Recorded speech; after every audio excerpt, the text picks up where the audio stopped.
Ang role po ng isang nanay ay hindi lang mahalaga sa pagpapalaki po ng anak, pero higit mahalaga po ito habang ang baby po ay nabubuo pa lang sa kanyang sinapupunan.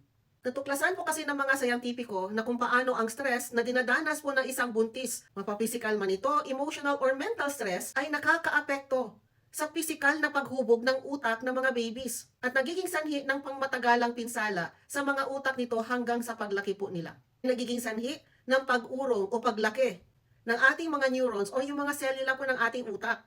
Sabi po ni Bruce McEwen, isang neuroscientist, pwede itong humantong sa hindi ka nais-nais na pagbabago ng pag-uugali at naaapektuhan din ang kakayahan ng mga batang ito na matuto.